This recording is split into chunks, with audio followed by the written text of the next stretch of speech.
Started. Want to welcome you all here to the regularly scheduled city council meeting for the governing body of Spring Hill, Kansas on January 26th.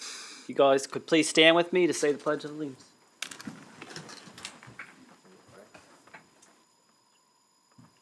I pledge allegiance to the flag of the United States of America and to the republic for which it stands, one nation, under God, indivisible, with liberty and justice for all. We did. And now I'd like to call Pastor Zach Terrell here to do the invocation, please. Did those out of order, my bad, guys. Yeah, if you guys can please stand with me again. I mixed it all up. It's my bad. Father, I thank you for the honor and the privilege to ask for your hand to be upon this meeting and the privilege to receive benefit from local government. Ask for clarity and direction, that there will be transparency and that there will be wisdom for these decisions and policies that will affect us and our children for generations to come. I pray for prosperity in our businesses and a blessing on our civil servants and on our households. Just ask that you would direct the steps of these people as they make decisions that affect all of us. In Jesus' name. Amen.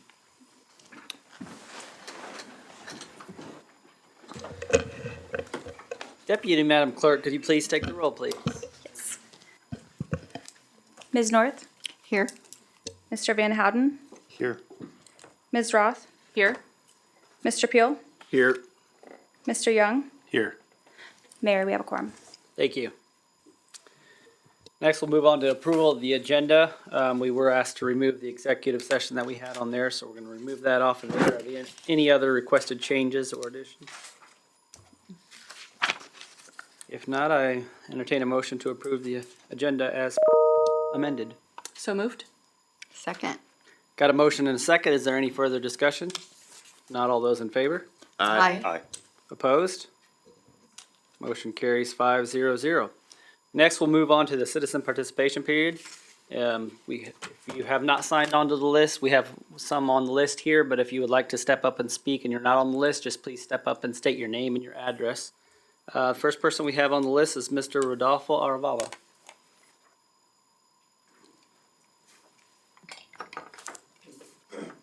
Wait until the agenda item is on. It's up to you, either one. Well, this will give you, I had a couple of questions. I read the sale of those bonds, general obligation bonds. And I noticed that the repayment is going to be from property tax revenue. If that's my understanding, as I read it. It doesn't mention how long the bonds are for. I assume it's anywhere from between 20 and 30 years. It's 10 years. 10 years, okay. And I guess because it is from ad valorem, I'd like to know if they've had discussions about how that will affect mill levies for the year that they're sold and implemented.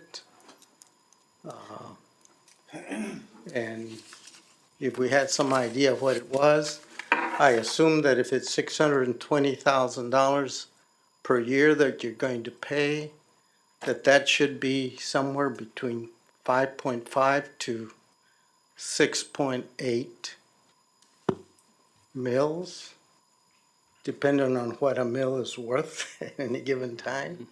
So that would be helpful. Thank you. All right, thank you, sir. Is there anyone else that would like to step up and say anything? If not, we'll go ahead and close the citizen participation at this point and move on to the consent agenda.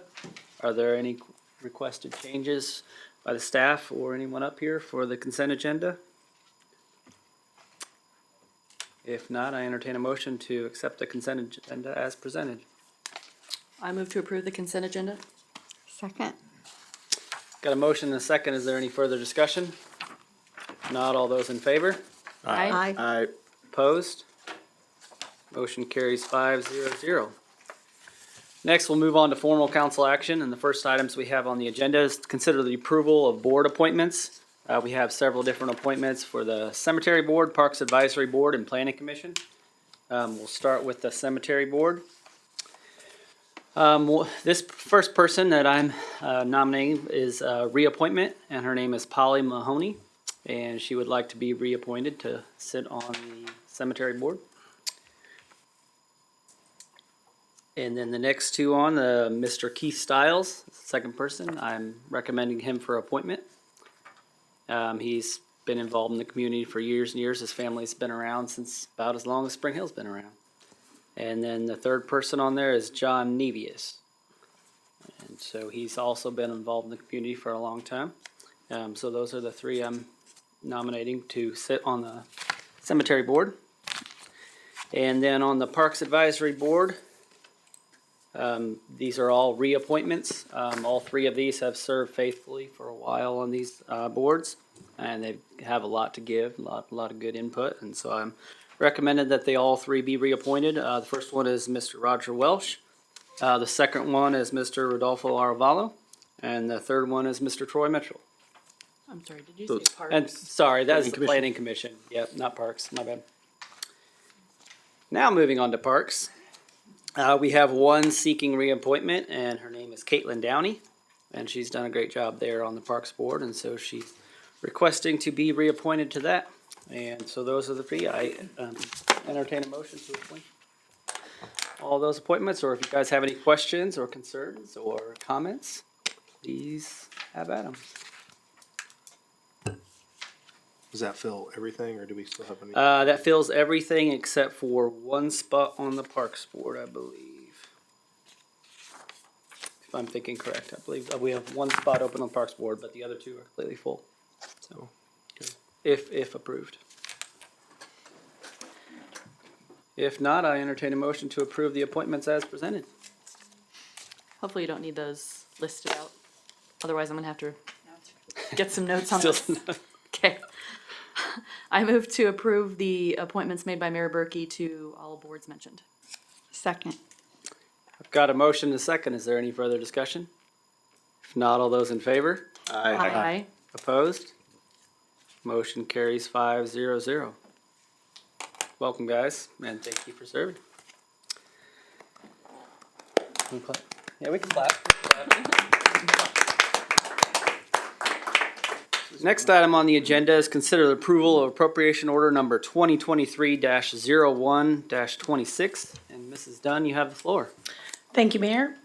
This is a standard operating procedure. You were presented with the appropriation for this week for the accounts payable, both for cleaning up 2022 and 2023.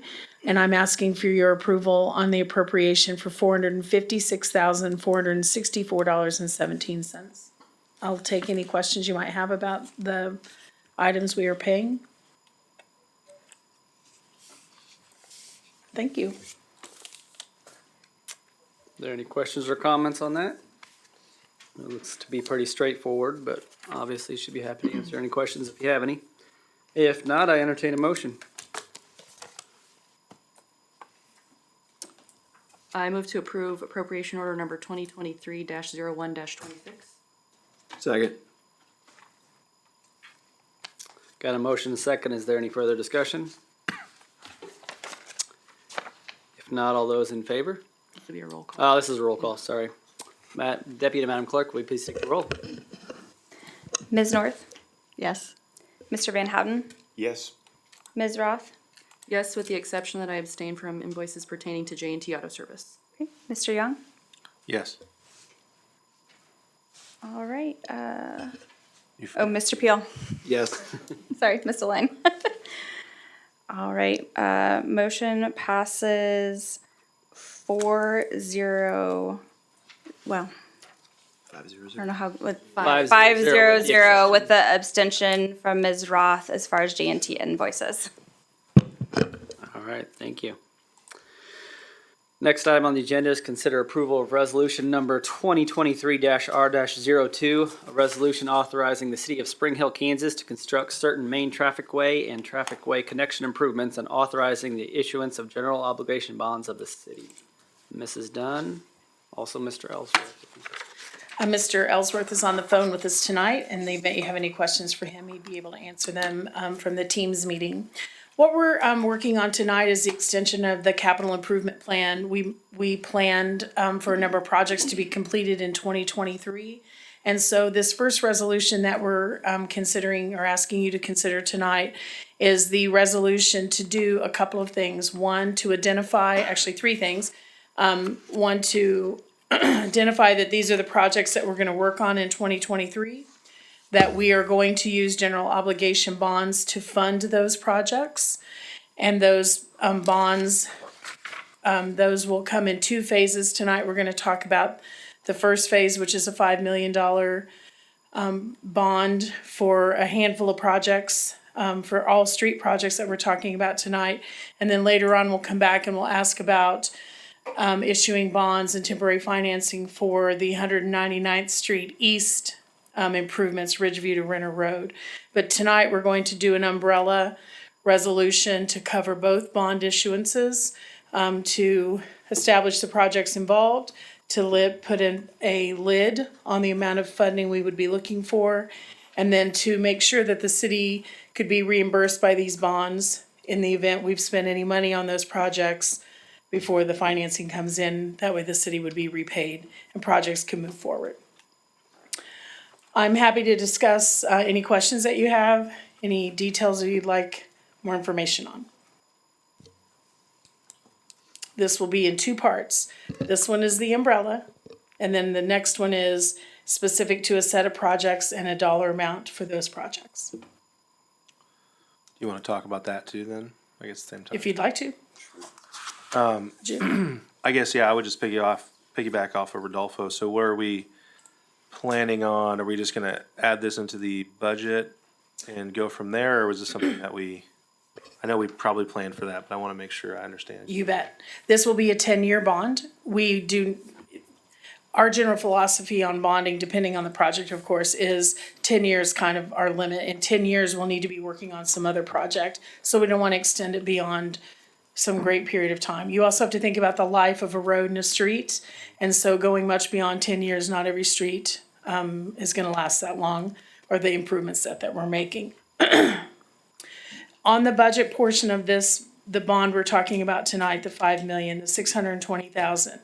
You'll recall that we had a surplus in the budget this year of about $1 million.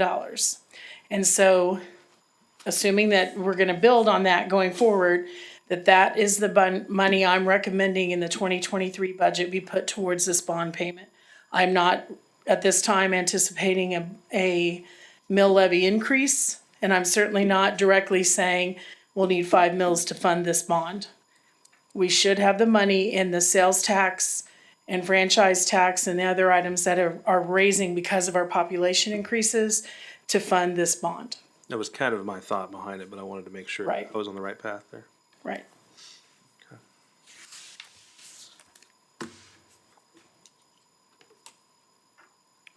Any other questions or comments on that? I think that most folks would agree in that nobody likes taking on debt. I really wrestled with this, and in my opinion, there's three options here. We do nothing, which isn't a great option in my opinion. The second option is assume debt, which is what's being presented, which isn't also a fantastic option in my opinion. And honestly, the third option would be some sort of tax increase, which we can't do for this year, but obviously we'd have to consider for next year. And again, all of those options aren't favorable in my opinion. I think the least of these is assume debt. And then I also started going down the list of, do we really, are these all priorities or emergencies that need to be done? And we can talk about that once we get into the next item, but as far as, you know, the overall umbrella, like you were discussing, none of these options are fantastic, but the bottom line is we don't have the money and, you know, we've got to figure out a way to fix these problems. So again, it's not pretty and it's not fun and I don't like it, but it's the lesser of the evils. And so I joked with Lane, I said, you're gonna have to pick me up off the floor with the smelling salts next time you bring some of this, to me, but I don't like assuming debt. I'm pretty frugal and I don't like doing that, but we also, this is not a for-profit entity. We're obliged to, or excuse me, we're obligated to provide services to the community and, I think this is unfortunately how we're gonna have to do that, so. Yeah, and one of the big points of emphasis of this governing body was to get these streets in order, and there's not a lot of ways to do it. None of us want to raise taxes, and there's not a lot of ways to do it other than assuming debt to get it done, other than do nothing, and that's not really an option with the current state the roads are in, so. I would totally agree. I think we really only have two realistic options, which is take on debt or do nothing. Yeah. And we've made roads a priority since the beginning. I think our community understands and wants roads to be a priority. And unfortunately, our financial situation this is the best bad way that we have to do it. Yeah, and I think we could all agree, none of us like taking on a debt. I mean, I don't think anybody wants to take on more debt, No. but, we need our roads more. yep. Not all debt is bad debt. I think there's, Agreed. That's not what I meant. I just meant But, I mean, that's bad what- option. no, It's not- I know, but a lot of people, I not see a lot of tasteful. stuff or whatever, but to me, as long as it's, like here, we're building in 2024 street maintenance so we can build on top of what we're doing this year. And a lot of that, you have to have. So as long as we can service the debt without raising taxes, that's what I think is the most important thing. So it Yes. sounds like we have a plan for that. And I think Yes. we're on the right path for that. Yep, and I would. And with the growth that we've been talking about, I realized we didn't build in a surplus into our budget per se, that wasn't a Nope. line item, but I'm hoping that, you know, we've really got everything stacked in our favor to see that surplus again, because you guys were fantastic with, you know, doing such a tight budget and making sure that we're Conservative. keeping it, yes, Yes. conservative. Keep that surplus trend rolling. Yeah, so Right. hopefully that surplus will fund this payment. I'd always rather you make conscious decisions about how additional money is spent as opposed to building it into a budget and let it just float away on maybe not what the priority is. So I think this is I think that's a better way for us to manage the money of the city. I would also encourage you to go back to the CIP, because what we're doing is state year one of the 5-year CIP. These are the projects that were identified as the priority for this year. And now and there we show you all the things we're gonna do and where the money comes from. And that some things will have to be bonded, and this is one of those items. These are one of those items. That's another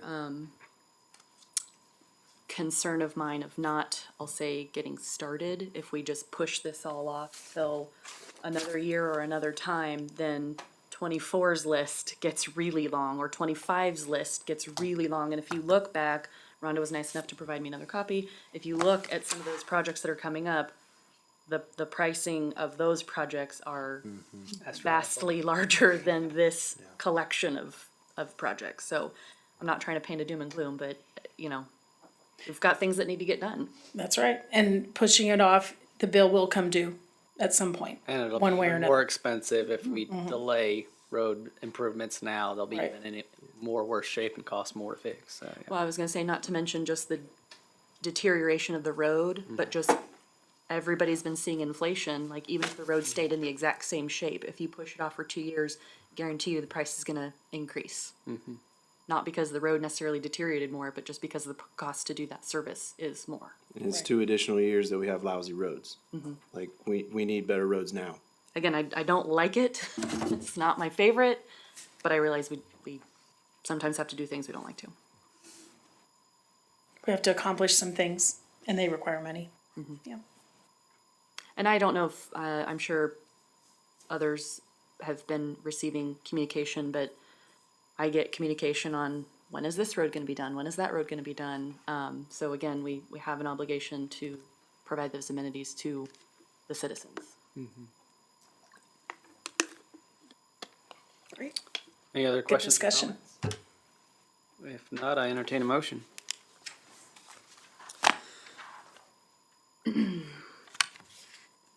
I move to approve resolution number 2023 R.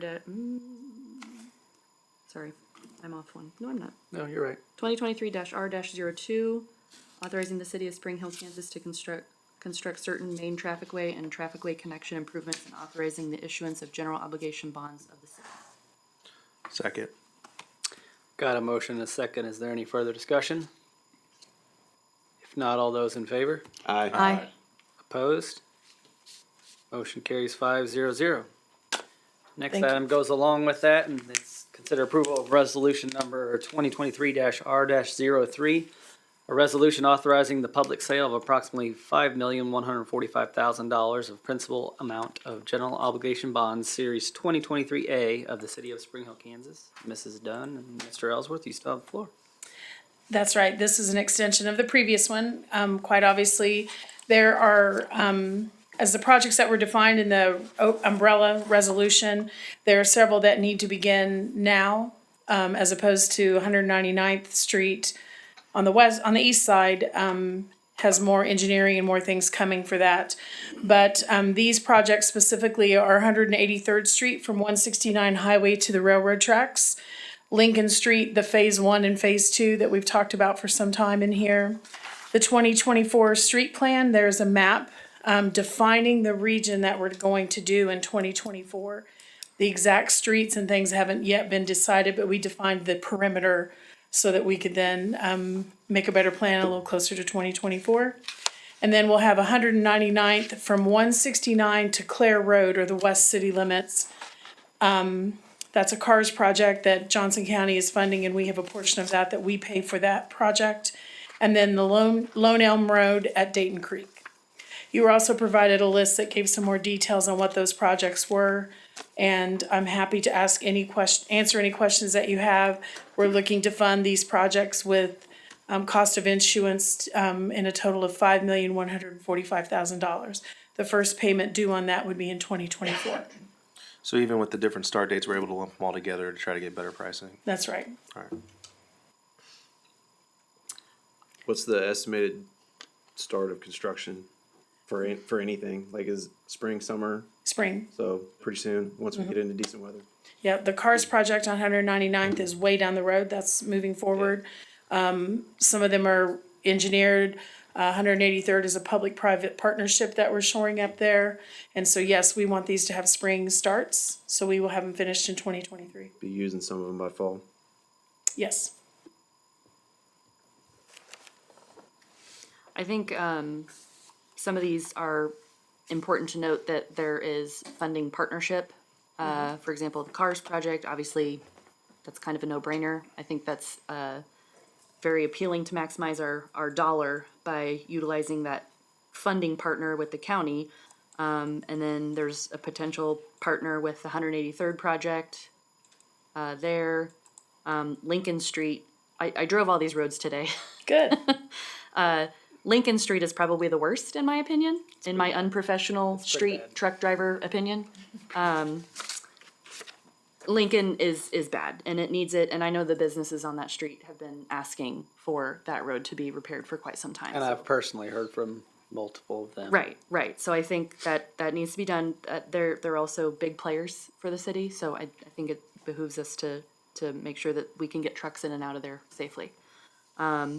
The two that I was kind of wishy-washy on were Lone Elm.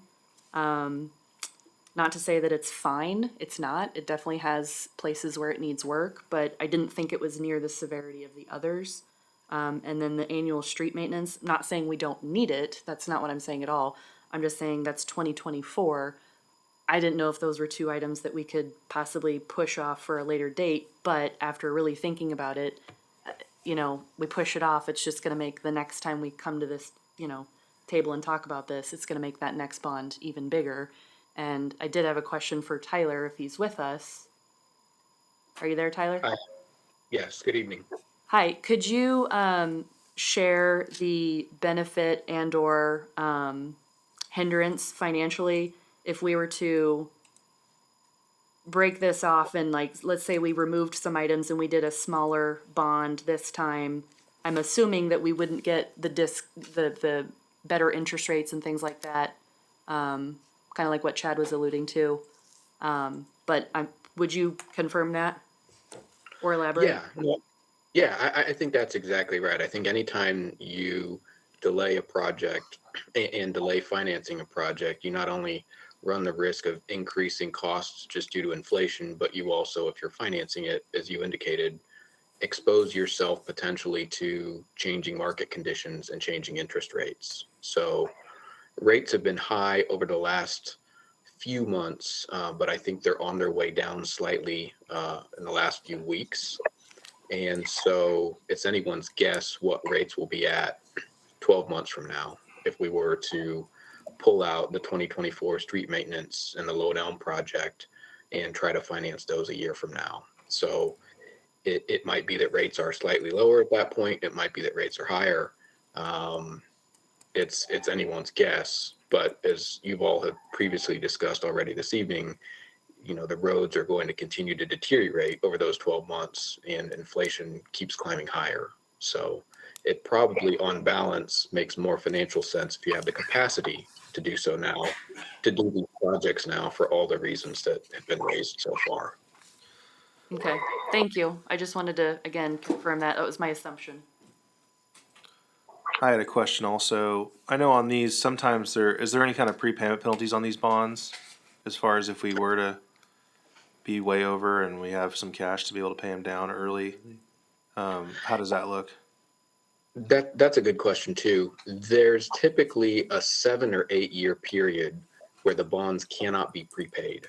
And that's to give the investors protection that they're going to get their return for those 7 or 8 years. So that's pretty typical. And this bond issue will be structured the same way. So you won't easily be able to repay it until the 7th or 8th year. But hopefully by locking in rates now, you at least know what those payments will be and can plan for them. Well, yeah, and that's a manageable payoff at that point too, so. And if rates are better, then we can pay those, if they're the higher interest rates, we can pay them off or we can leave it if it's lower, so, Exactly. okay.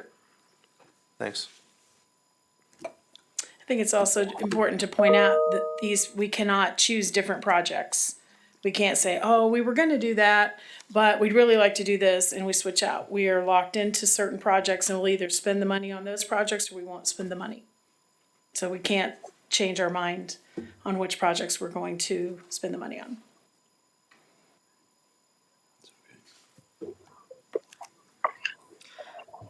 Any other questions or comments?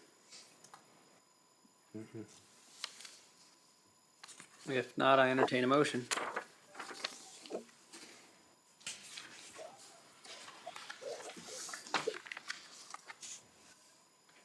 Anybody want it?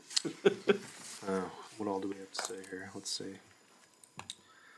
I move we approve resolution number 2023-R-03, authorizing the public sale of approximately 5.145 principal amount of general obligation bond series 2023A of the city of Spring Hill, Kansas. Is that right? Yes.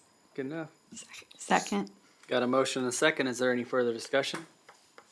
If not, all those in favor? Aye. Aye. Aye. Opposed? Motion carries 5-0-0. Thank you.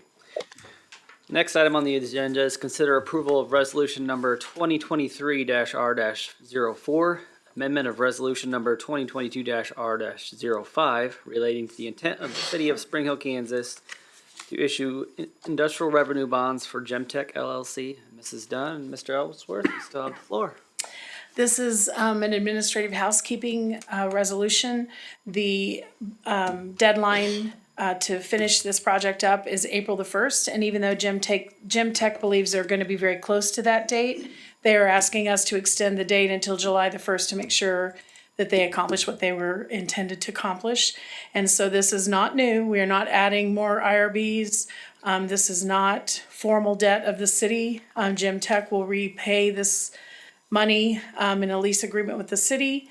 And we're just asking, they have asked to extend the date on the project, and the resolution will do that. Just a time extension. It's a time extension only, not new to us. This was approved I believe in March of 2022. Yep. Yeah, when I drove by there the other day, it does look like they're making really good progress, so it looks like they're close. Absolutely. Is there any penalties associated with the extension, or is it just an easy deal? No, Okay. So it won't affect us at all, just a matter no, of paperwork. exactly.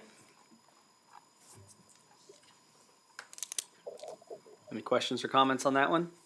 Pretty straightforward, I think. With that, I entertain a motion. Move to approve resolution number 2023-R-04, amendment of resolution number 2022-R-05, relating to the intent of the city of Spring Hill, Kansas to issue industrial revenue bonds for Gym Tech. Second. Got a motion and a second. Is there any further discussion? If not, all those in favor? Aye. Aye. Opposed? Motion carries 5-0-0. Next item on the agenda is consider approval of resolution number 2023-R-05, a resolution adopting a policy regarding the authority of the city administrator to consider waiver of license fees and permit fees for community-based organizations that have the primary purpose of serving the residents of the city of Spring Hill, Kansas. Further rescinding resolution number 2019-R-24. Mrs. Dunn, you still have the floor. We're gonna be together a long time tonight, I so. say you might as well just take the Yeah. whole meeting. Exactly, I should just pull up a chair up there, I think, so. This is also a housekeeping, resolution. Right now, only the city administrator can approve a waiver, and that's just administratively not effective use of the administrator's time. When I sit a few feet from the, person who handles all the reservations and everything, it would just be a lot simpler if he could designate someone like the finance director to approve waivers. It's also, for good internal control, the person making the reservation does not approve the waiver. And so we're just streamlining our process a little bit, making it a little simpler for the customer to get their waiver approved. Yeah, this is strictly just for community-based organizations, right? That's correct. Just so you know, I asked for some type of documentation that they are a charitable organization, either proof of a 501c3 or tax exemption or something like that. So we know, one, we're consistently treating everyone the same, and that we're getting consistent types of organizations that get a waiver. So this is really just assigning you as a secondary approver for this? So she can do it instead. So it's not multiple Massey. people, it's just one additional at this point? Exactly. Okay. It's his designee. If something changes, then he doesn't have to come back. Yeah. Someone else could do it, but for now, it's headed to the finance director. Cool. I'm fine with it. At first, I thought it was open to anybody. I'm like, well, I don't know. Any other questions or comments? If not, I entertain a motion.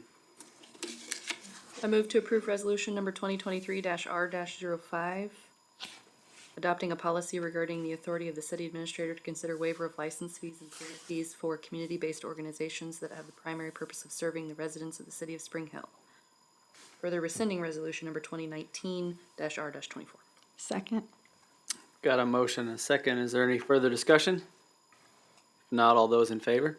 Aye. Opposed? Motion carries 5-0-0. Next item on the agenda is consider approval of an agreement with Cintas Corporation. And Mrs. Dunn, you still have the floor. Exactly.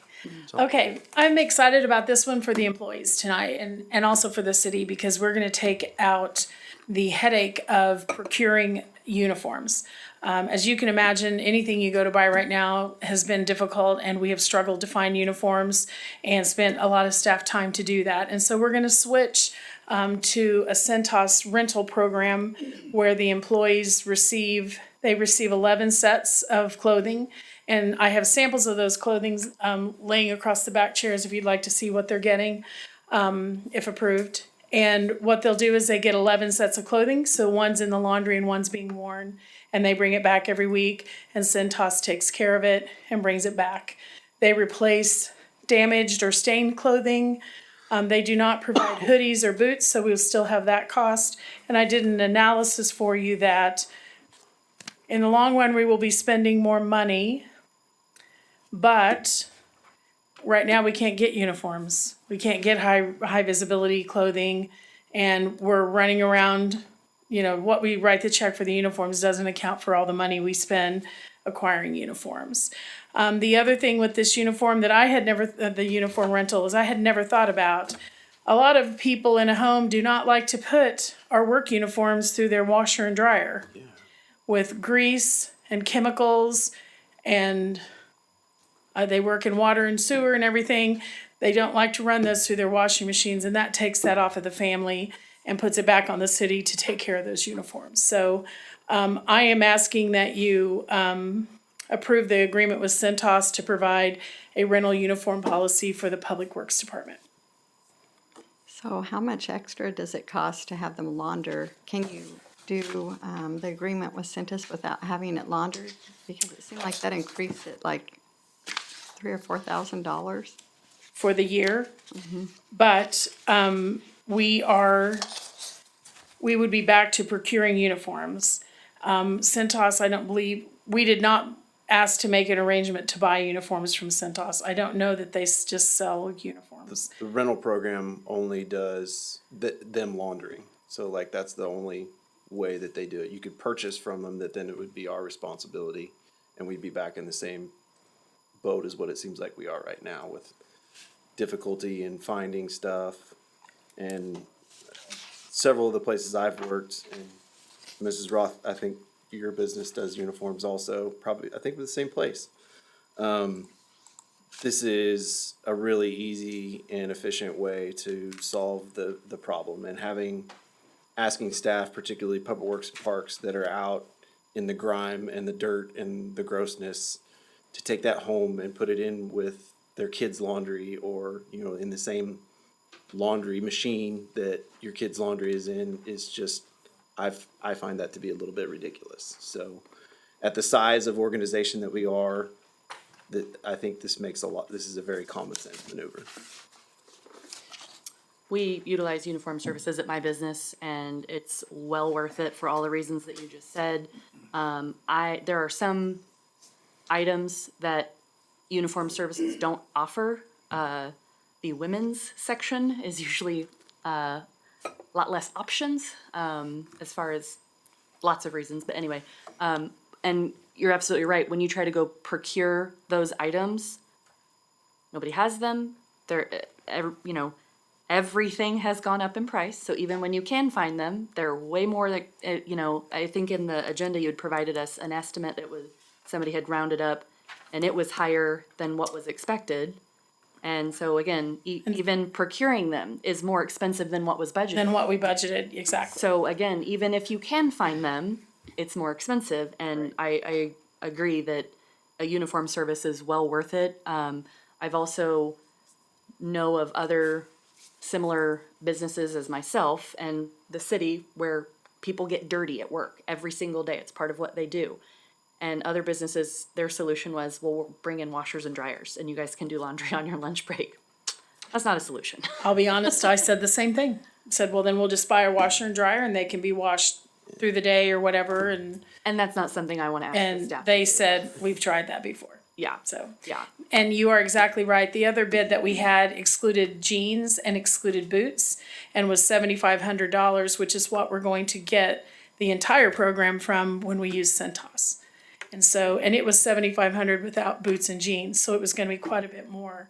And we are, that chasing uniforms thing, you'll see a person, an employee, come in, a good hardworking guy who's here with us every single day, and he'll have a shirt with splotches on it because we can't provide another one. Not because we didn't have the money, but because we can't find them. And so this eliminates all that. Every week, their uniforms will be hanging in the Public Works building. They take those home and bring their laundry bag back. And if they're stained, they replace them. Yeah, And so they're it's wearing- also a good representation of the city, having a Right. good face out in the community, saying, Right. that's a good, Presentation and Yes. how you look when you're doing your job. It also yeah. can help boost their confidence. You look good, you feel good, you work good, all that kind of stuff. Right. You tear your shirt on a Tuesday, you get your new set on Friday, that torn shirt is out of service and you never see it again. So, whereas if we were doing that on our own, you might have to wear it for 2 more months or, a little while longer before we can get it replaced. So, Or you're short uniforms, and so you're doing laundry more often at home so you have clean clothes to wear because you're short for some that got ruined. I know of individuals that work in the agriculture field where they have chemicals and pesticides and stuff, so they don't do their laundry at home. They take it to a laundromat Yeah. to avoid the situation of doing it because nobody would want to put those things in with their family's laundry. Yep. And also, a lot of the highway troopers, they have to buy their own uniforms and they don't get them cleaned. They have to clean it at their own cost. So it is a luxury to go with that at a big expense when it could be taken to a laundromat where you don't have to wash it in your own facility. So I guess the question is, do we want to give them a luxury at quite a few more $1,000s? I understand that it is hard to find the uniforms, which that would help out with the uniform. And a laundromat puts that burden on the family and the cost of that on the family as opposed to being borne by the city. In time to do it. Right. So we have $5,000 budgeted currently, and Right. this would bring, what would the total difference? 50. Is it 10,200? Is that the total with the hoodies and boots? Is that what the overall total would be? I apologize, that is not in my, oh, here it is. It would be 10,200, yes. I want to make sure I was looking at the right Yes. number. Okay. So it'd basically be about double what we budgeted. Right. We are not gonna be able to stick with 5,000 either Right. way. And that's just for this first year, right? Because once you purchase the boots, then you don't have to, In Public Works, their boots are bought every year, gotcha, okay, right? If the employee requests them, but in general, they do. gotcha. I personally think we upped the health benefits at a much larger cost. I think this is, if I was working there, one of those departments, and they wouldn't provide me uniforms, I would consider that, a reason to look somewhere else. So for me, I think it's well worth the couple $100 a month, $300-400 a month. Yeah, I think it's a no-brainer. Yeah, that's my opinion. I work in the construction field, and I think it's a no-brainer. And this early in the budget process too, like 5,000 to 10,000 is a pretty easy maneuver. Especially something that will benefit all of our employees. We're and gonna their have families. some line item that comes in 5,000 under. And I told them that's their challenge, is to go to a new program that's gonna be over budget, then they need to balance that in 2023 and see where we are in 24, but that's the challenge I gave them. Yeah. They're pretty good at that. With new dump trucks, hopefully it's fewer repairs on things, so, Go. Yeah, tell them we need them to get a few more roads done. right. I don't know that we're gonna be repaving any roads with $5,000. No, it's- Couple potholes maybe. Yeah. Any other questions or comments on that one? If not, I entertain a motion. I move to approve the agreement with Cintas Corporation. Second. Got a motion and a second. Is there any further discussion? If not, all those in favor? Aye. Aye. Opposed? Motion carries 5-0-0. Next item on the agenda is consider approval of additional consider approval agreement with Enterprise Fleet Management. I think maybe this is my last item. I'm gonna miss you guys in just a few minutes, so. This started last week where we had a discussion about the Enterprise Fleet Management Program. And we've answered some questions this week, but if, I won't belabor the point. This is a program that is intended to hire, if you will, Enterprise Fleet Management to manage our light and medium-duty vehicles so that we are not putting them off forever like we have been. It also secures funding in our budget for vehicles to be replaced. We're no longer gonna be begging in each budget cycle, where's our equipment, how are we gonna buy the cars that we need? It also utilizes the equity that is sort of naturally built in from state pricing where our pricing starts to the market where we can sell and utilize the equity we are building in those vehicles to offset the cost of having new vehicles. It is an agreement where we would lease the vehicles, and we do not lease at 100% of the value. At the end of the lease, there would be a buyout, or their goal, of course, would be to sell it and make money on it to write us a check when we don't want that car anymore, which would be really awesome. And then it also, these are 3-year leases, but we will negotiate each one. If one makes sense to be a 5-year lease, that's what we'll do. We've provided references to you. We're kind of the last kid to the pool on this one. Most of our neighboring communities already utilize enterprise fleet management, so. Can I answer any questions on this? I believe the impact to the budget in 2023 will be $50,000. Net of what we sell versus what we lease. And so we would have, fits within our existing budget. And I think this one, I mean, obviously, if there's any more questions, but we went over this pretty extensively we'll last beat that council horse meeting, and I pretty think we asked Absolutely. questions for about 30 minutes, so. I don't really have any questions. I guess my comment and thoughts is that I'm not fully convinced that this is gonna be a big money saver for us. I think the benefit in this is gonna be different for us. The biggest one being that we're upgrading the equipment that our staff has to use. And if we're able to do that at the same cost or similar cost as what we're doing now, to me, I think that's very worthwhile for it. I think we can take a look at the number of our fleet through this program and maybe see if that's the right number or if we can reduce a little bit to perhaps get some savings in there as well. And I know that's going to be a part of this process as well. I also know we do need to do a better job of managing our fleet, and this will definitely provide that for us. So not that it's going to be a big money saver, but I do think this will benefit us pretty well. So Does anybody remember the average age of our vehicles? 8 years. 8 years, okay. It was I knew somewhere around 7.5, 8. Yeah, I knew it was somewhere around 10 years. And the PD really helps with that because we keep those Say, I cars think running if you 24/7. take the PD They have out them of at that, shop. it's quite a bit more. Yeah, they run all the time and so they have to be traded regularly, so. I thought it was interesting. I did talk to the school district who takes advantage of this program, and they have been using it for a couple years now.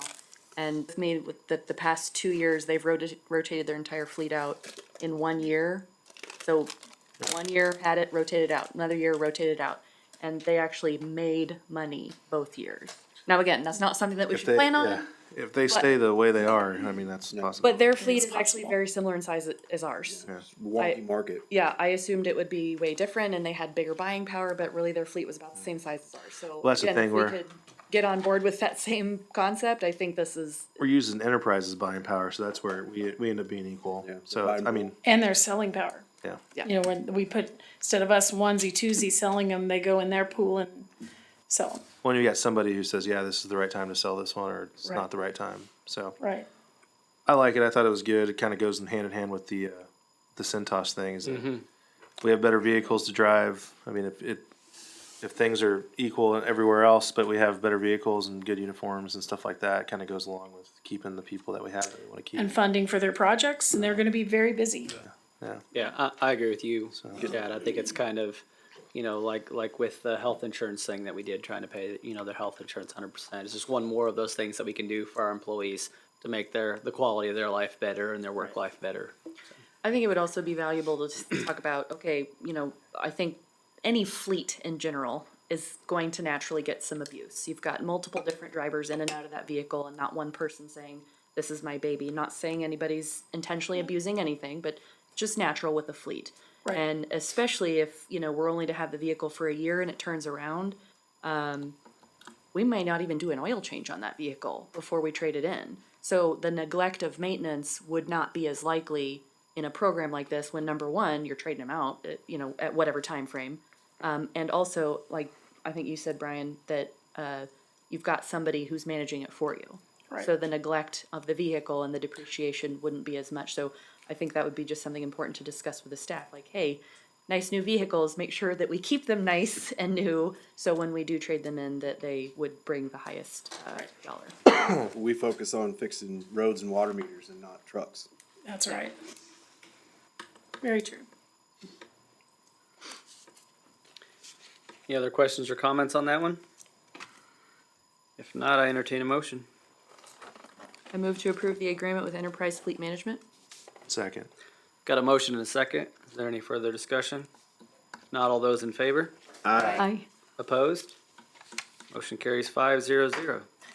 Unless you want something from me, I'm gonna sit down and give someone else the floor. Get some Thank water. you. Yeah, get some. Yes, I appreciate your support of all these things tonight. I really do. Next item on the agenda is consider approval of additional streets to the 2023 street maintenance plan, and Mr. Messer and Mr. Miller, you both have the floor.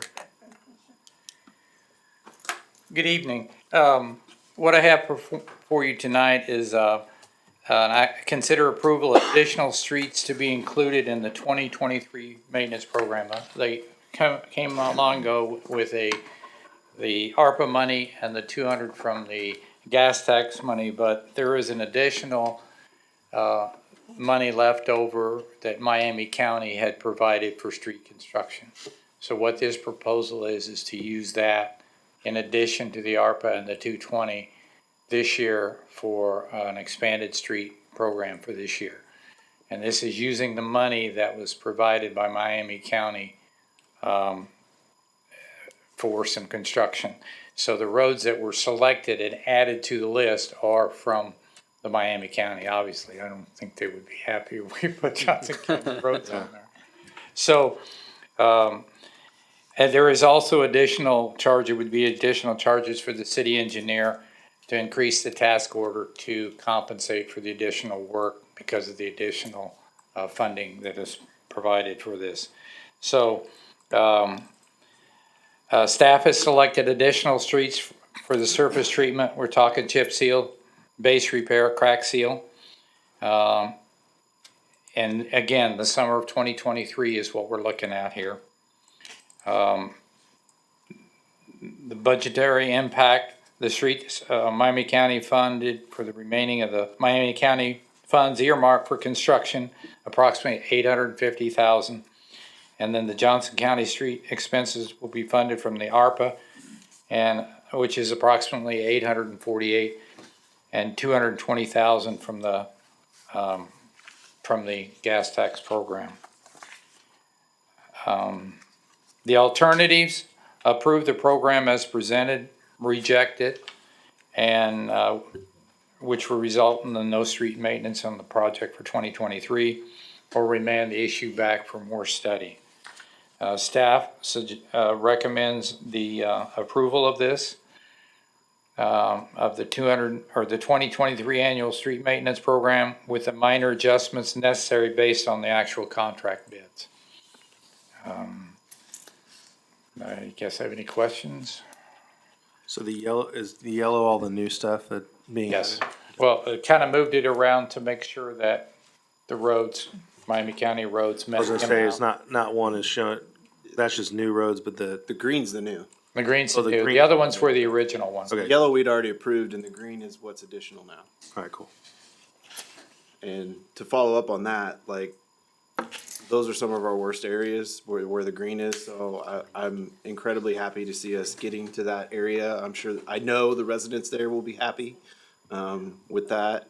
And I also wanted to say, like, the way that we were able to make this adjustment and find this additional funding and make that work was purely from exemplary staff work in figuring out how to make this work better. So hats off to you guys for figuring this out and figuring out how to make our money work best for our citizens, because that's the only way you could describe this. Right.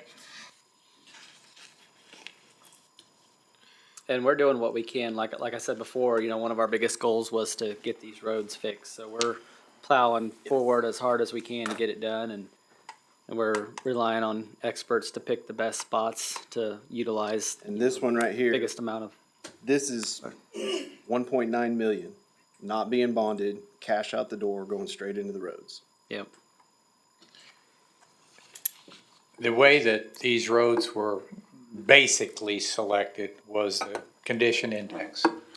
Took the condition index, started at the bottom, and the ones that were savable, not the ones that were beyond, but not the ones that were just barely sliding down the hill. So it was a selection process. We had Lamper and Nearson engineer, our street supervisor, drove all these streets and did an assessment to help with the selection. And I think that's important to let the public know that this is not just some random person selecting, oh, I want my street done, or this street done. It was, you know, it was an analysis of the actual streets by professionals that do this for a living.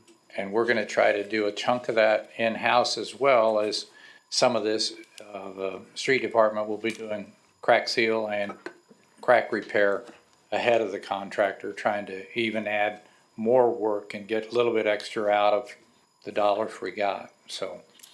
How many additional road miles will we have with the? You know, Dan, do you know that off the top of your head? I don't know that off the top of my head. Okay. 2 or 3 I think originally what it was like 20, was it 23? Yeah, I figured so it should double it up, right? Yeah. Yeah, it looks like it would easily double, maybe even a little bit more than double.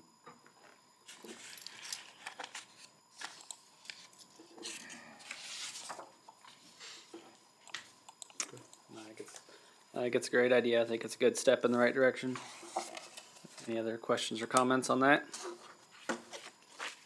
If not, I entertain a motion. I move to approve the additional streets to the 2023 street. Mike's not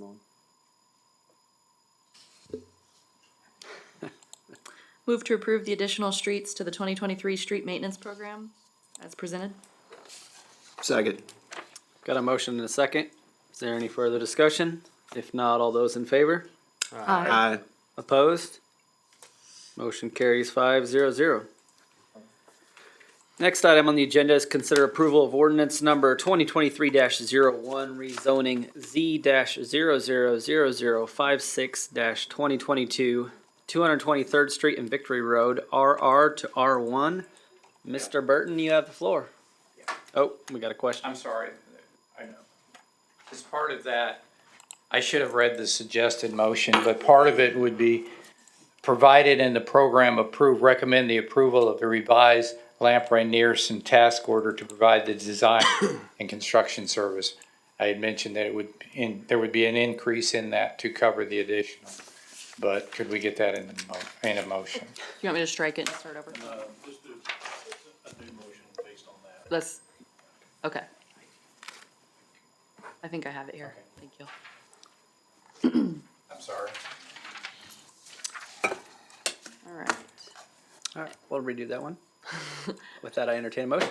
I recommend approval of the 2023 street maintenance program with minor adjustments as necessary based on actual contract bids, provided that the program is approved. Recommended approval of the revised Lamprey Nearson task order to provide design and construction services. Second. Got a motion and a second. Is there any further discussion? If not, all those in favor? Aye. Opposed? Motion carries 5-0-0. Now we'll move on to item number 16. Consider approval of ordinance number 2023-01, rezoning Z-000056-2022, 223rd Street and Victory Road, RR to R1. And Mr. Burton, you have the floor. Good evening and thank you.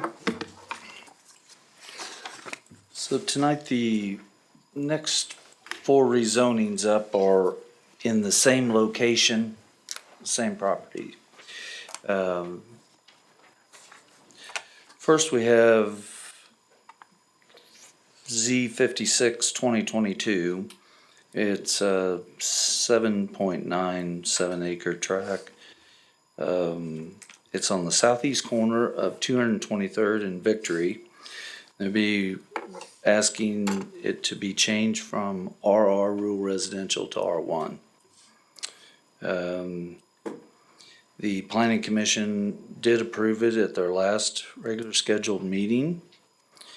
And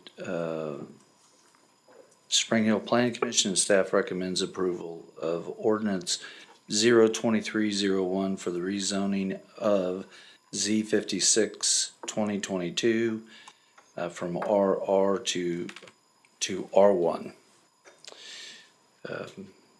Many questions? Comments? I can show you also. I'm sure that you have it, but I'll show you a few things here. general location of it. Do we not have a plug for the? I'll figure out how to do this before too long. Maybe it won't. I was gonna say, can you just plug it in? You wanna just plug it in? Yeah. That might be easier. Might be quicker for me also. It might have been safer for me to hand out paper. So, you can see this is the general area that this is the area that all the zonings will be, applicable to. And then I did want to show you, saw you in the staff report, but this is, a preliminary, it's a draft preliminary plan is what it is. The area we're looking at now is in the corner here, up here, and it's 13 lots. A little larger lots than typical that back up to Sweetwater. So, and then this is a greenway corridor, and this is also a track through there. This will tie into, and I know we're going beyond the zoning, but just to explain it, this will tie into also, I got corrected last time, I think our walking trail stops at like lot 10 down there, but no matter where it stops down here at Sweetwater, it'll be tied into eventually and work its way north. So, I believe it was lot 10. And there's an existing neighborhood on the east side of this, and there's an existing neighborhood on the west side of this, right? Is that correct? It's existing on the east only. Well, To the west is Across the street Victory. to the west. Yeah, it's West, not. west, Oh. west of Victory Road. Blackhawks over there. Well, sure, I mean, you're talking. So not of this long specific distance zoning, here. but of the Yes. large piece of property. There's Sure. there's homes on each side. Yes. Well, there's homes all the way around this. This is rural residential up here. Neighborhood style homes that are Yes, similar to what's being that's proposed. correct. And that's why it was nice to see this separated off and to being closer to type of lots and homes associated with Sweetwater. And on the east side, for this rezoning, I know we're talking preliminary. No, that's fine. There's an existing dead end road that would presumably attach to a road in this new development. Yes, here. Moving going west. West. Yeah. And then there's already an existing road to tie in right That's here. what I'm talking about, yeah. So that's a dead end road right now. That would is tie into this correct. new neighborhood. That is correct. And then this would tie in on to, continue to Victory. Gotcha. Or, yeah, Woodland, I'm sorry. That's big. That's Victory. No, that's No, it is Victory. You had it right. You're right. the first Gee, time. Merry Christmas.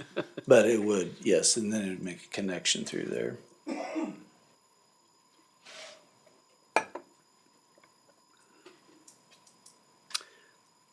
Any other questions or comments on that rezoning?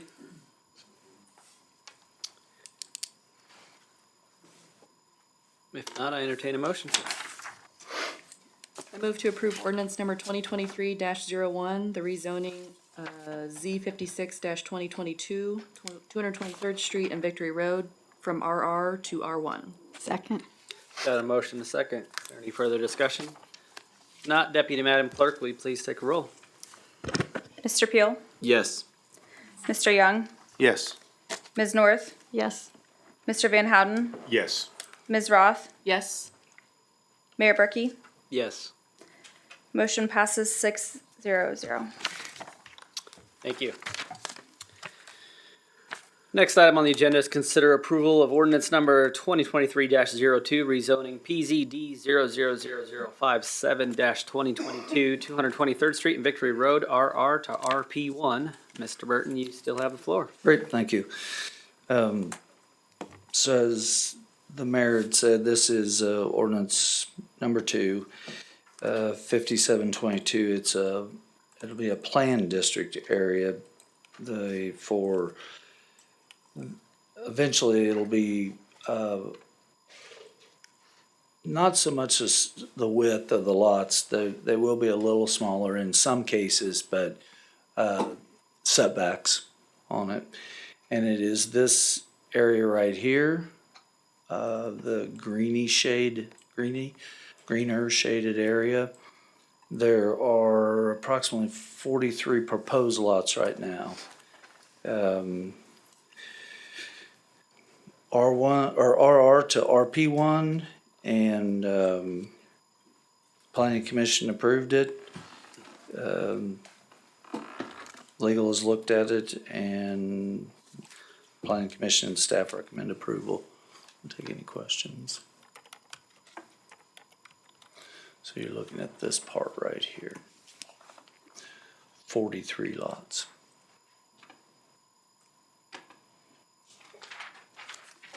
I don't have any questions. I would say this is the first one I've seen that I feel like they've done a good job of buffering not only the neighborhood to the east of it, but across the street some acreage lots, and the next best thing is R1 rather than going straight to RP1. So I like the way they did this and buffering it in. So Yeah, it's a good layout. And the sewer, it's the Blackhawk Sewer Benefit District runs down through here, and so it'll be nice to have that utilized more.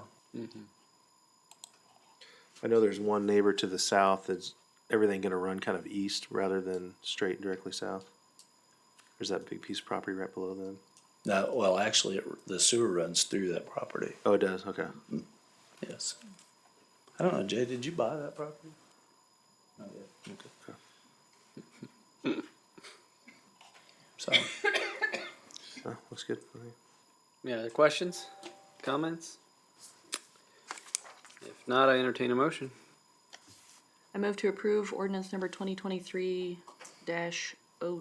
for rezoning application PZD 57-2022 for the described property from RR to RP1. Second. Got a motion and a second. Is there any further discussion? If not, Deputy Madam Clerk, could you please take the roll? Mr. Young, Yes. Ms. North, Yes. Mr. Van Houten, Yes. Ms. Roth, Yes. Mr. Peel, Yes. Mayor Berkey. Yes. Motion passes 600. Thank you. Next item on the agenda, going along with that, is consider approval of ordinance number 2023-03, rezoning PZD 000058-2022, 223rd Street and Victory Road, RR to RP2.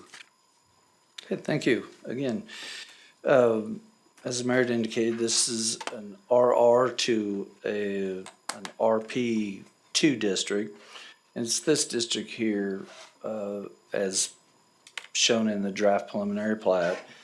13 lots, 26 doors. It does not have to be multifamily though, because single family is allowed in the 2 district.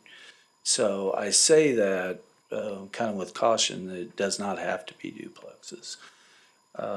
It does fit well with Victory as being an arterial, and so up against there, it's kind of a good buffer also for the R1 district area.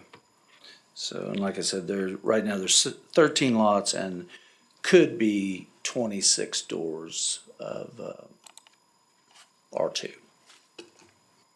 Planning Commission reviewed it, and staff and Planning Commission recommend approval. I gotta echo what Chad said earlier. I like the setup of this one better than a lot of them we've seen. I think they've done a really They good did a job. good job with using Victory Road to kind of buffer on one side and bigger lots on the other side and kind of the stuff in the middle. So yeah, I like it. It's a good design. About the best you can do with With space you two, have ma- there, yeah. 2 major arterials. I know Victory Road doesn't look like one now, but it is slated to be one. Well, the duplex they show in here is a pretty slick looking. So it's nice. Right, and Kind of villa looking. that's right. That's something also they're in discussing with them, and there'll be a couple other plans that will come through on it. But they're going to do a good job of trying to step outside the box also. Yeah. You know, typical type plans. So I would say if we can make sure that we have this kind of thought into all the rezonings we do when they come in. I like the way they did this. So well, fortunately, this was a fairly easy one to do, Yeah. you know, because you have, everything just flowed with this Yeah. one. No, it's good. I like it. Yep. Any other questions or comments on that? No. If not, I entertain a motion. I move to approve ordinance number 2023-03 for rezoning application PZD 58-2022 for the described property from RR to RP2. Second. Got a motion and a second. Is there any further discussion? If not, Madam Deputy Clerk, please take the roll. Ms. North, Yes. Mr. Van Houten, Yes. Ms. Roth, Yes? Mr. Peel, Yes. Mr. Young, Yes. Mayor Berkey. Yes. Motion passes 6-0-0. Thank you. Next item on agenda is consider approval of ordinance number 2023-04, rezoning Z-00059-2022, 223rd Street and Victory Road, RR to C2. Mr. Burton, you still have the floor. Great, thank you. This is the corner piece here, as spelled out to be a commercial use. This, and it's, some of the comments, this is about as, 101 design as you can get on a subdivision where corner is, commercial and you just kind of work around it. So this is a good setup. You know, they're looking for this to be, it almost looks kind of like where 119th there, Home Depot or something of that nature, you know, where you're not going to be able to really access immediately. You'll have to come down and around and things like that. So Planning Commission recommend approval, staff recommends approval, and be more than happy to answer any questions. So the entrance for the commercial area, will that be the ones that are shown here? Or will there be separate entrances? There Down the could be like here, it may be a right in, right out only. Here, maybe the same criteria, and this would maybe serve the major portion of it. Because what I just envision in my head to make sure that we're keeping it to a, like, you know, a typical standard that you'd see on 119th or anything where you'd come in, this would be private roads through here. And I different get that types there of might be some internal roads within that, you know, blue triangle, but I just wanted to make sure, you know, if we could. You're not gonna have traffic come out here and cross and go west. Yeah, it looks like a right in, right out both ways would be. Yeah, most likely it'll be right in, right out. But the both majority ways. will be coming in, and maybe we're This way getting too here far and down this- the road. Yeah, we're trying to, the only reason we'd really like to have a right in, right out here is, you know, you really don't want people to come down and then travel this direction through the residential to get there. So, you know, they get there and, now you'll have a few that'll miss that turn. It all depends on what the city does with that intersection. So, And but- can you say again what that bigger space was just to the right of? the This? Yeah, what was that? that's a track. It'll be open space Gotcha, okay, That's a big thing. and runoff, right? So. okay. Probably floodplain. I actually think, isn't there a bridge there? Culvert. There's a culvert there, Okay. so that's probably why it's angled like that. So in C2, you can do gas stations, food, all that kind of stuff, right? Yes, now, if you put, right, any of your typical, Yeah. type, you know, Retail type. retail type, that's correct. Okay. And you know, this, we've really talked to them a lot about this whole area here and not knowing now what'll happen with this area. You know, they weren't opposed to a CID to help pay for some improvements and things like that. So in doing that, we would even look more towards, retail sales tax Yeah. type of uses. So with 8 acres, you probably can't do a ton there. No, not a ton, Small but strip center and Probably Something maybe. a couple of drive-throughs or something.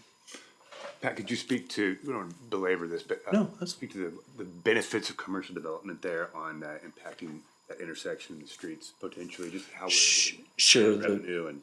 Right. The first would be the commercial here will help fund these critical intersections here by a CID, possibly a TIF or something like that. And then also, being 8 acres, it's more designed for a neighborhood retail. You're not gonna have a big box come in on 8 acres. So it would be more designed for neighborhood retail, which typically neighborhood retail does collect retail sales tax. So. And I don't even really think that they would be looking at, and I don't wanna put words in the developer's mouth, but I don't think they'll be even looking at, some big car wash or anything of that nature there. It'd be more maybe some hair salons and things like that, so everyone can keep pretty. It's also hitting, I would say, 4 neighborhoods, this. Exactly. This new one on the west, one on the right, and then the village is within walking distance up Victory Road too. Yes. So, I mean, it's prime located to hit 4 big neighborhoods. Yeah, it's a good spot for Yep. C2 spot, so. It is. Yep. Like I The said, whole we don't. development's also filling that puzzle piece, that hole. Oh, yeah. And that's, Fill the gap. Oh, definitely. It definitely, and it was an unannexed piece of property. We annexed it last month, and so it's a great addition also just to start utilizing the Blackhawk Benefit District area that is all paid for, and so. Like it. Good. Any other questions, comments on that? One thing I may add also, well, I'll add that after you take your vote, since I don't. depending on how this goes. No, you'll understand why after. Now he won't say anything. Any other questions or comments on that? If not, I entertain a motion. Oh, give me 1 second, sorry. I have to go all the way back. My bad. 3 off. 13. Wing it there. Okay, Somebody help her out. I got it. Unless, you're welcome. to. Consider, so we're on the last one, 2023-04. Consider approval of ordinance number 2023-04-04, rezoning Z 000059-2022, 223rd Street and Victory Road, R to C2. Second. Got a motion and a second. Is there any further discussion? If not, Deputy Madam Clerk, please take the roll. Mr. Van Houten, Yes. Ms. Roth, Yes. Mr. Peel, Yes. Mr. Young, Yes. Ms. North, Yes. Mayor Berkey. Yes. Motion passes 600. Thank you. No, Rick, what I was gonna say is, Not leaving. see why I didn't say it, I didn't wanna sway the vote any. The developer, they are developing other pieces of commercial in the community already, so, so far it's been a really good partnership and they really like to see, and as well as their engineering firm, so. Well, and you already touched on this, Yes. but I'm hoping that the developer is maybe open to and so, possibly sympathetic of our situation in if they're willing and able to help out with like kind of what you mentioned, CID and all. assisting, right? Oh, yeah, we brought that up right off the bat, because, at that time we were working very diligently on, the area. And, so, yeah, they're very well aware of it, Awesome. so, Let's get some more restaurants in here too. there you go. Good spot for.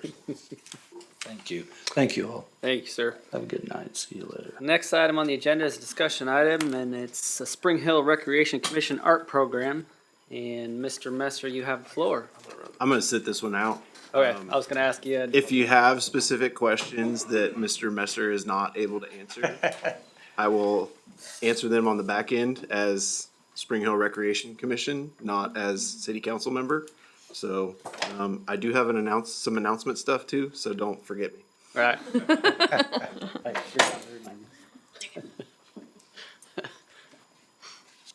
Yeah, we had received a request, I think this, I'm not quite sure how this normally would have gone. It probably would have gone to the city administrator, but we wanted to take the opportunity to discuss the park and if you want to call it a park, it is a park, but it really isn't one of the official parks. So we just wanted to take the opportunity to talk about this request from the Spring Hill Rec Center as well as the whole area in general.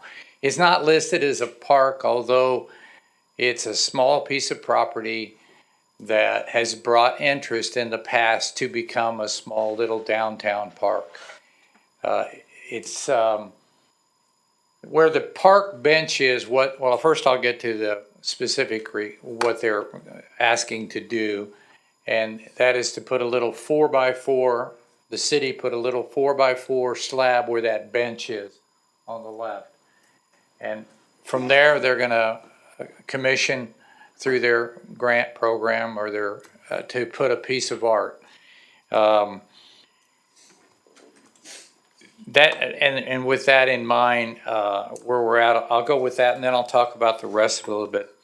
These pieces of art, well, they've already done it in 2 locations. They did it at the Ball Diamond, and they did it right out here in the Friendship Park. And the program changes these out every couple of years. The Spring Hill Rec and the artists maintain these. The city doesn't have any expense. I took all this to the park board and asked them what they thought, and they recommended it.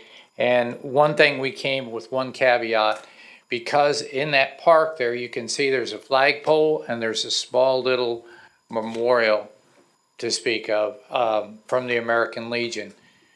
So we said, the park board stated that they recommend that this be put in, that they were pretty excited about it, as long as the theme stayed compatible. If we put art in there, we sure don't want I can think of a few things that would not work there, but with the American Legion, they maintain that flagpole.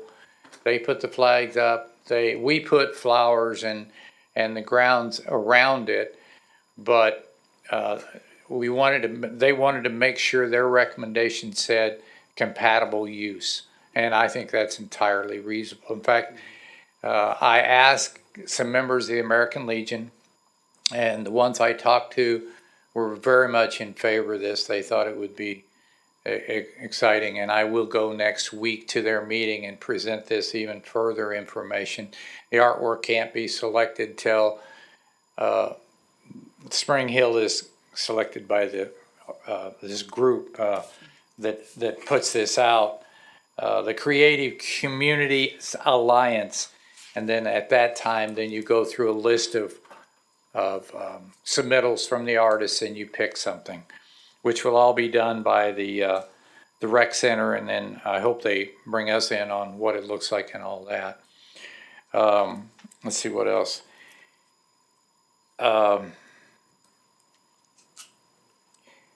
The other part that I was wanting to just discuss with you is, if you look at the back end of that park, basically that is all city property.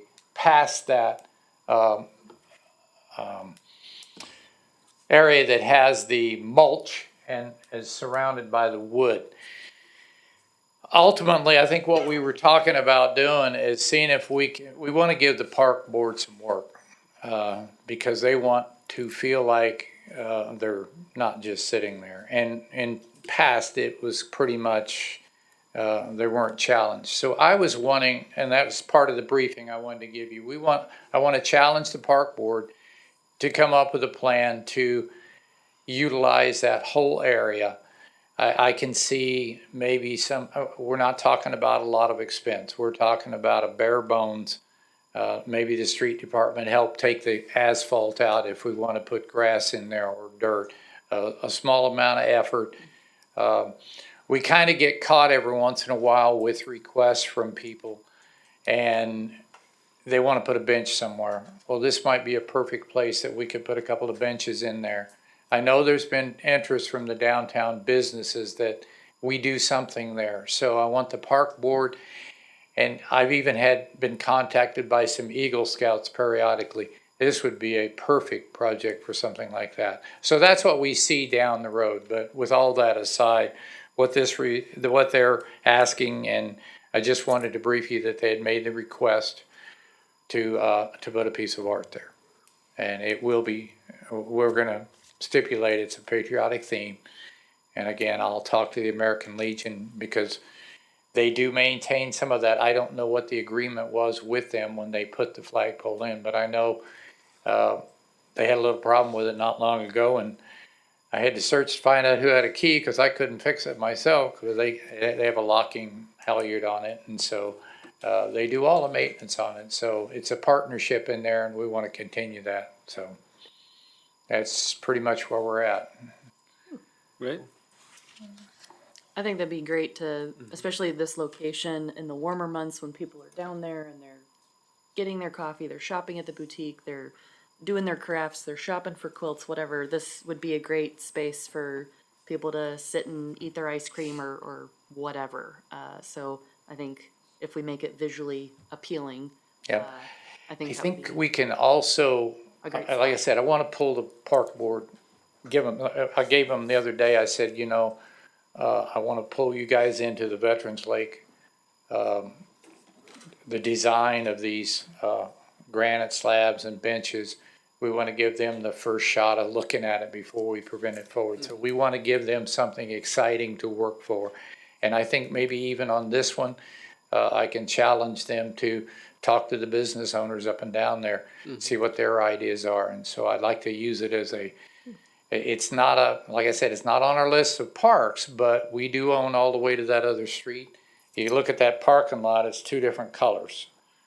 Well, this one side, I mean, boundary line goes right down the middle. So that's pretty much what we were wanting to present and let you know about. Well, I love the idea of keeping it with the patriotic theme. I think that's great with that flagpole being there. I think it's perfect to keep it with that theme. Okay. Not detract from the flag and everything. So I like that idea. Okay, well, thank you. Any questions I could answer or anything? I don't think I have any of those. Okay, thank you. Thank you. Somebody want to get Mr. Peel? You want me to go find him? He may be in the basket of the gym shooting hoops.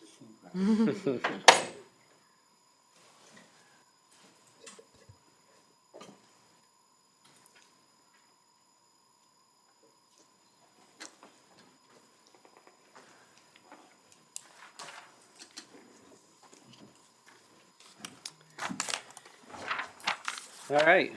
With that, we'll move on with announcements and reports.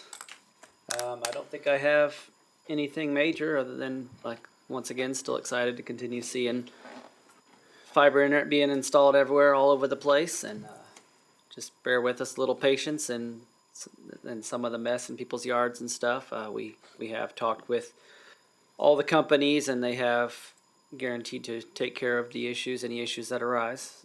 So yeah, that's about all I got. Mrs. Roth? I just wanted to remind anybody that's listening, a couple years ago, we kind of came to a head, the concern in our community of mental health. And I wanted to just touch on that to make sure that everybody in the community understands that that problem is not gone, and there are so many resources available. There's the Johnson County, we have, bumper stickers on all the police vehicles and city vehicles. I know Shift still tries to do a lot of activities and things.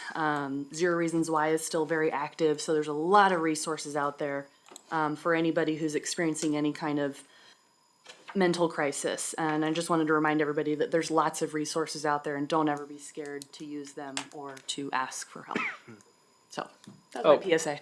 Awesome, thank you. One other thing I did forget to mention under my announcements, with the recent prices with eggs, that just reminded everybody that you can't have chickens in city limits. So I think that was a good thing that we passed. So anyways, reminder for anybody that wants to have some gold laying chickens.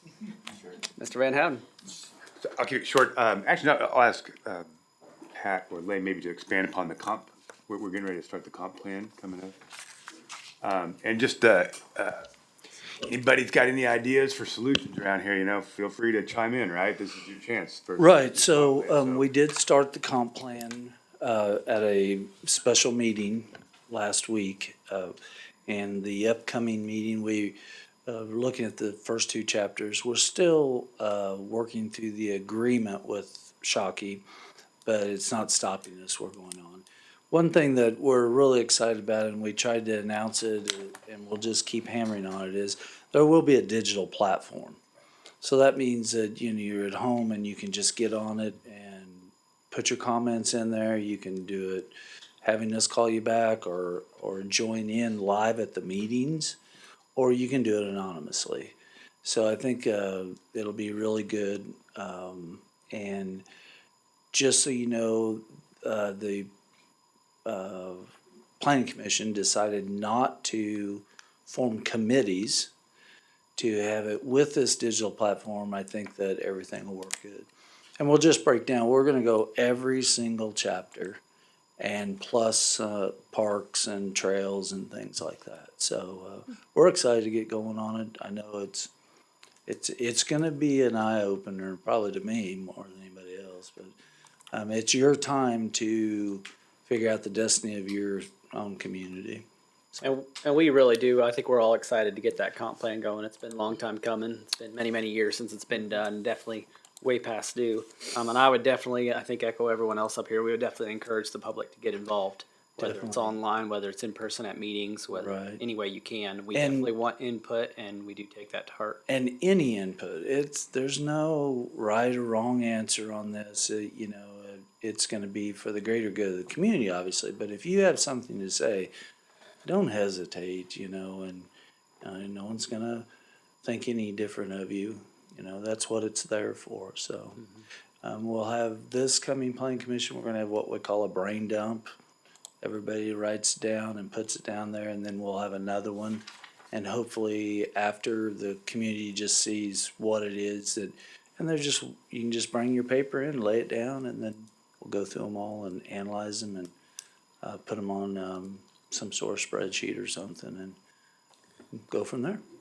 Yes, so spread the word. If you have Yes, please friends, do. family anywhere around in the community here that wants to give their 2 cents, you know, please come let us know what you think. Thank you for I'm asking about assuming it. this is not a short process. This No, is it's a year lengthy, plus. Long, drawn out. Take the year. We're not having an answer in 2 months. No, you're right. Just putting that out there again, not to Yes. say wait on making your input. But if But somebody there- misses a meeting, it's like they can still.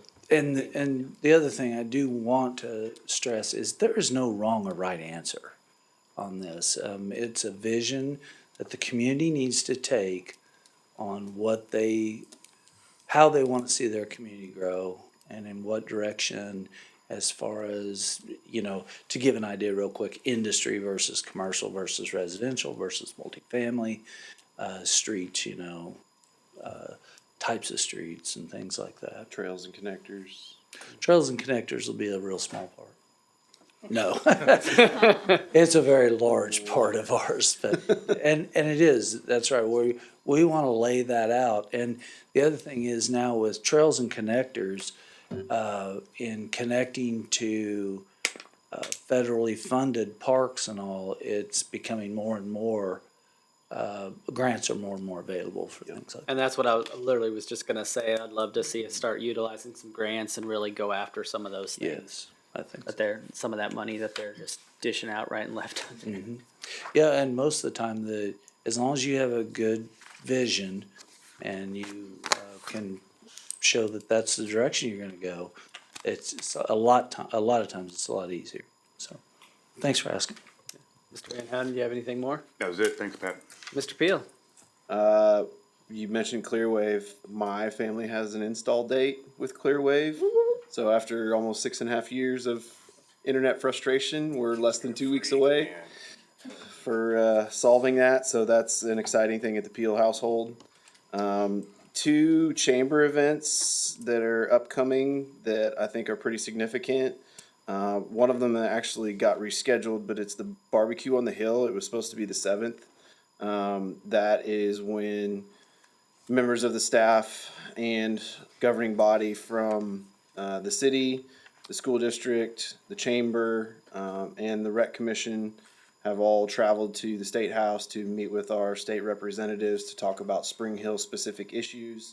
We get a variety of turns to present and talk about what's happening and the issues that we're dealing with. It's one of the better opportunities each year to engage with our state reps that we don't see super frequently.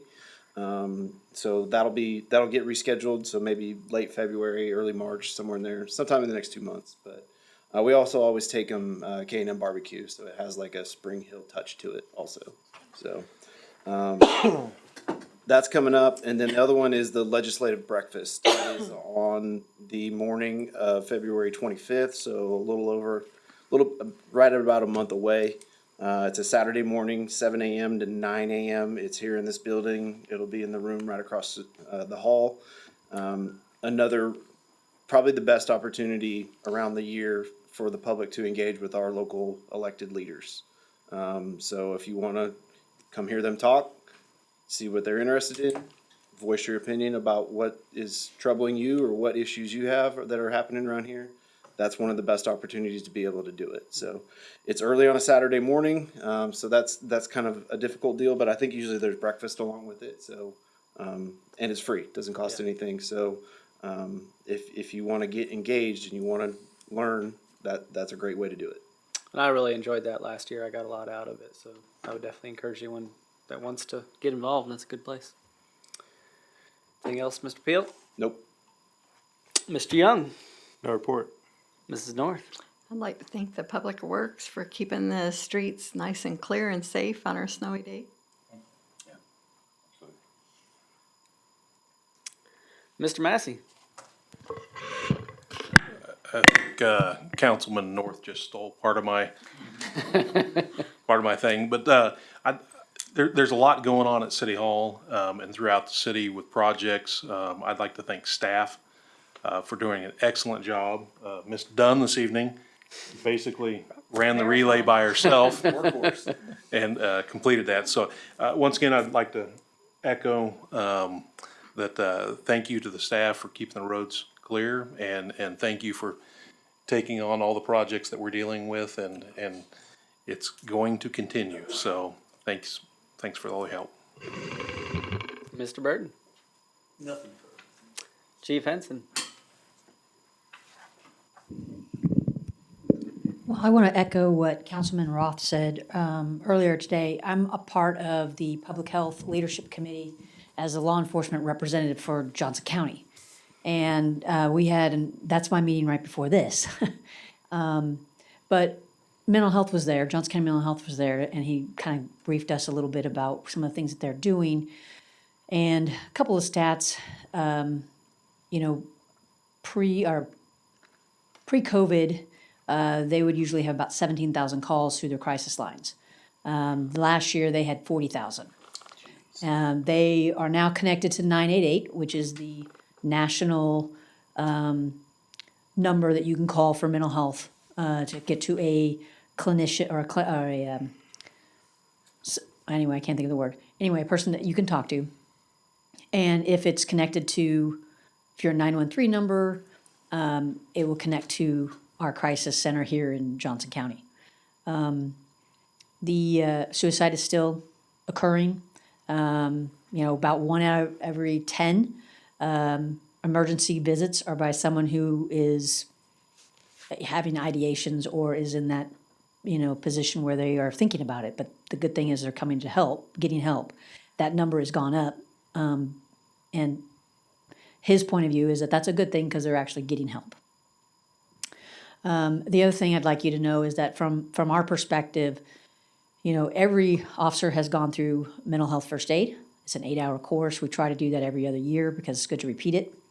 The second thing is nearly all of our officers have been trained in CIT, Crisis Intervention Team. We still try to train at least 1 or 2 every year, and I think I have about 3 left that need to go to it. And we also have access to the co-responder program, which we have some great co-responders that can help us, and they help us with our residents who they need some continued help. And so they will do follow-up, making sure that not just when they're in crisis and when we're called, they'll go back and try to follow up with them to get them the help they need. They are in the process of putting co-responders in the 911 call centers so that they may also redirect. So it's a very serious thing. It's something that from the leadership committee that I'm a part of on public health, realizing that this is something that's important and focus on. So just wanted to pass that along to you. Thank you, Chief. Mr. Lowe? No comments for me tonight. Thank you. Thank you, sir. Madam Deputy Clerk? No report. Mrs. Dunn, is there anything more possibly that you could say? I'm not even gonna say no report. Mrs. Jones? No report. Mr. Messer? Yeah, let me pull out the list. Off the list says no report. All right, and we canceled the executive session, so with that, I entertain a motion to adjourn. Make a motion to adjourn. Second. Got a motion to second. Is there any further discussion? Not all those in favor? Aye. Opposed? Motion carries 5-0. Have a great night, everybody.